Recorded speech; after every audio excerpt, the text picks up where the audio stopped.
আমতলীতে জমি চাষে বাধা, হামলা ও মিথ্যা মামলার অভিযোগ। বরগুনার আমতলী উপজেলার নিশানবাড়িয়া ইউনিয়নের ৩ নম্বর ওয়ার্ডের পাওয়াপাড়া গ্রামে দিনমজুর কৃষক মোহাম্মদ রুস্তুম হাওলাদার ও তার পরিবারের সদস্যদের ওপর হামলা, মামলা ও হয়রানির অভিযোগ উঠেছে স্থানীয় আওয়ামী লীগ নেতা কালাম খলিফা ও তার স্বজনদের বিরুদ্ধে। ভুক্তভোগী রুস্তুম হাওলাদারের অভিযোগ, গত 22 আগস্ট সকাল 9:30টার দিকে তিনি নিজের জমিতে ট্রাক্টর নিয়ে চাষাবাদ করতে গেলে কালাম খলিফা, তার ছেলে আরিফ ও রাকিব, ছোট ভাই জাকির খলিফা, জাকিরের ছেলে সজীব সহ আরো কয়েকজন সেখানে গিয়ে তাদের বাধা দেন। এক পর্যায়ে রুস্তুম ও তার পরিবারের সদস্যদের উপর হামলা চালিয়ে জমি থেকে সরিয়ে দেওয়া হয়।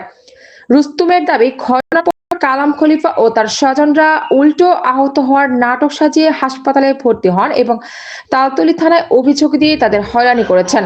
এই ঘটনায় ভুক্তভোগী পরিবারটি সুষ্ঠু তদন্তের মাধ্যমে প্রকৃত ঘটনা উদ্ঘাটন করে দায়ীদের বিরুদ্ধে আইনগত ব্যবস্থা নেওয়ার দাবি জানিয়েছে। পাশাপাশি প্রশাসন ও সরকারের কাছে নিরাপত্তা ও ন্যায় বিচার প্রত্যাশা করেছেন রুস্তম হাওলাদার। তবে অভিযোগের বিষয়ে কালাম খলিফা ও তার পরিবারের বক্তব্য তাৎক্ষণিকভাবে পাওয়া যায়নি। এই প্রশাসকের কাছে আমি লেজই বিচারটা চাই। আমার এইটা দাবি। আমি গরিব মানুষ, আমরা এই যারা আছি খোকন মালগং বলতে, আমরা রুস্তুম বলতে, জামাল বলতে যারা আছি, আমরা খুব সুখ শান্তিতে আমরা চলাফেরা বসবাস করতে পারতেছি না। অস্ত্র দ্বারা এরা হামলা করতে আছে। জমি চাষাবাদ করতে গেছি, এরা মাটির ভিতরে পাইপ, লোহার পাইপ এবং সেনা এবং রান্দা সব লুকিয়ে রাখছে, তা আমরা জানি না।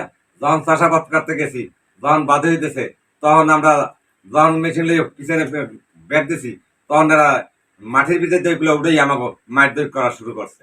এই আর আমরা বিচার চাইলে আপনাদের কাছে, এই প্রশাসকের কাছে আমরা দাবি আমাদের। আমার নাম জামাল মোল্লা, পিতা আমজাদ মোল্লা, নিশানবাড়িয়া ইউনিয়ন ৩ নম্বর ওয়ার্ড।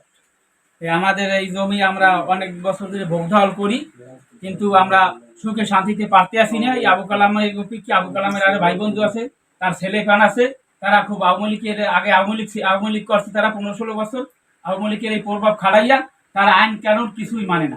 জোর বলে এবং মুরব্বী টুরব্বী কিছু মানে না। আইন কানুন পটকরি মুরব্বীকে ওটা ধান লইয়া তারা কোপ দেয়, এটা সেনা লইয়া কোপ দেয়, এটা লাড়ি লইয়া বাড়ি দেয়, লোহার পাইপ থেকে বিভিন্ন এখন অনেক আওয়ামী লীগের আমলে থাকুন নেতা মেতা বিভিন্ন হারা তারা প্রভাব খায়, তারা আইন কানুন কিছুই মানে না। কাগজ নিয়ে ছাড়া আমরা এই এলাকায় থাকতে পারতেছি না। আমরা এই গরিব মানুষ কাজ করে দেখাই, আমরা জমি বকঢালও করতে পারতেছি না। তারপর জমিতে আমাকে ওই অনেক কি মামলা, হাইকোর্টের স্ট্যাটস আছে, সিভিল মামলা চলে, এই হাইকোর্টের রুল জারি, তারা ছাড়া আইন কানুন কিছু তারা মানে না। এই আইন কানুন এই ঘটনাকে কেন্দ্র করে এখন আপনার দাবি কি, আপনি কি চাচ্ছেন? আমরা দাবি স্যার, আমরা লেজ্জ, আমরা সরকারের কাছে আবেদন জানাই, আমরা লেজ্জ, আমরা বিচার চাই। আমরা জানি গরিব মানুষ সুখ শান্তিতে আমরা জানি বসবাস করতে পারি, আর এই জমি আমরা জানি ঠান্ডা মাথায় আমরা বকঢাল করতে পারি। আমরা এই বিচারটা চাই।